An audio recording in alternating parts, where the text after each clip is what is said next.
Welcome into the latest edition of ESPN FC. Kay Murray, Shaka Hislop, Stevie Nicol and Ali Moreno here in the house. And there's going to be a lot to talk about tonight, but we will start by continuing with the reaction to Newcastle's big win over PSG. In fact, it's the reaction in France, though. Stevie, can you tell us what it says on the front of l'équipe here? Le désillusion. Yes. That means disenchantment, the feeling of being disappointed with something and no longer believing it is good or worthwhile. Let's talk a little bit more about this. Julien Laurens is joining us. Jules, is that the feeling about Mbappe now in Paris? Hi guys, very much so. It was a disaster night really on Wednesday night for him, of course, to start with, because as a leader of this team, you expected far more from him than what we saw on the pitch at St. James's Park. For the team overall, for Luis Enrique and his choices, his tactics, this is still match day 2 of the Champions League. There's a lot of games still to happen. They can still qualify, of course, so can Newcastle. But certainly for what we expected from the team and from the leaders of that team, it was certainly very disappointing. Yeah. Just talking about l'équipe as well, Jules, we know they're famous with their ratings and how low and they can be a bit stingy with them, but 2 for Mbappe. I mean, I think it's realistic, really, considering he had his first shot on the 85th minute and that was not even on target. Considering that pretty much everything that he did when he did touch the ball was not good.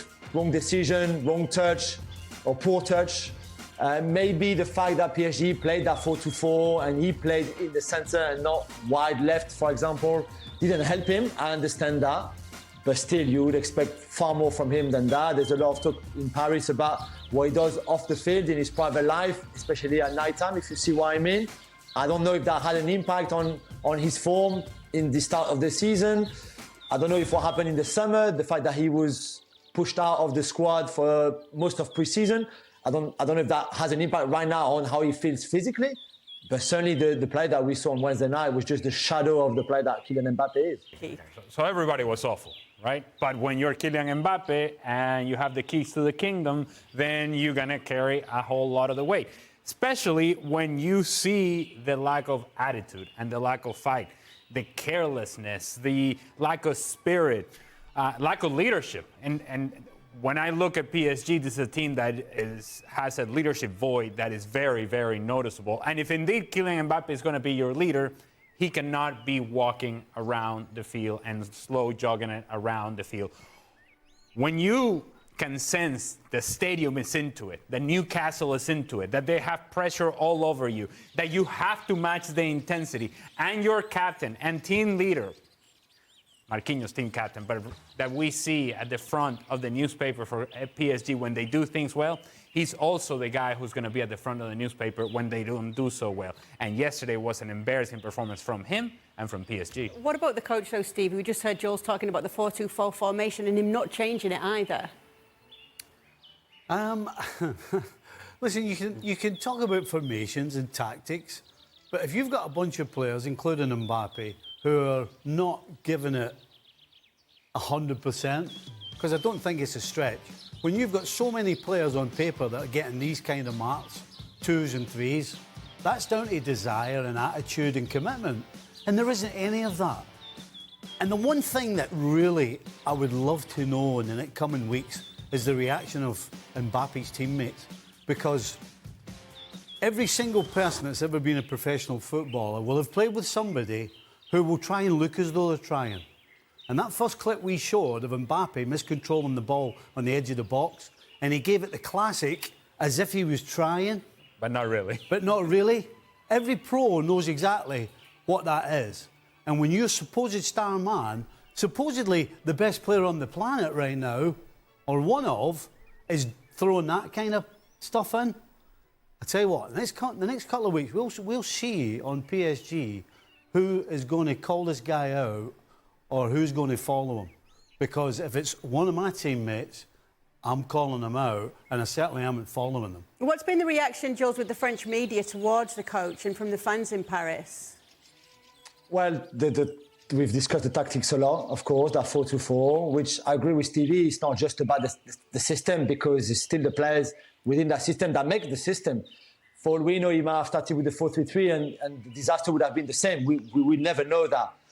However, if you look at the way Newcastle pressed that team, and we knew before the game, in all the build-up, everything we talked about before, we knew that would be the case. They would be very aggressive, they would be on the front foot, they would press high, certainly at the start of the game. You do think that maybe another option in midfield could have helped that team. But again, we won't know. But I think Luis Enrique, it's not so much the formation, it's the fact, as you said, Kay, already, that he didn't change anything. Even if he still believed that the 4-2-4 was the answer, it was clearly not working. Do something else. Instead, every substitution was still within that 4-2-4, keeping that system until then. And he's a very stubborn guy. He's always been and will always be. So we know that. However, on Wednesday night, clearly something was not working. Even if in the end PSG have chances and Dembélé could have scored 2 goals easily in that second half, still, I think the lack of correction in a way from Luis Enrique was still hard to understand. And what's been made of where Mbappé was actually playing, Jules, the fact that he was playing more centrally? Because there's been so much talk about that before and whether the player likes to play in this position. It's not so much Kylian in the centre or wide, because he's one of the best in the world, if not the best. He should really be good anywhere. It's more that Colomwani played on that left wing, where clearly this is not... He was a wide player when he was much younger.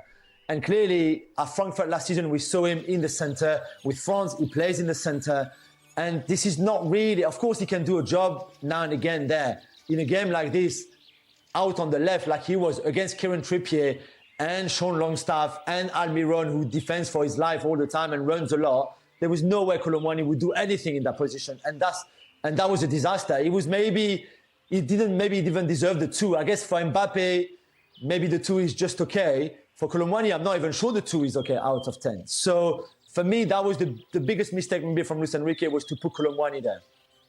Jules, we're just going to take a look at the group standings because it's something that we've been talking about on the show yesterday as to whether PSG are going to make it out of what is already a difficult group here. What are your thoughts on it? It's impossible to predict. I mean, all 4 teams can still qualify. The next 2 games, obviously, home and away, back-to-back against the same opposition. So the PSG Milan, Milan PSG, Dortmund Newcastle, etc. will be very important. Of course, it will be. But even after that, there will still be 2 more games with 6 points at stake where everybody will probably be able still to qualify. So it's fascinating until the end, which we kind of knew when the draw was made.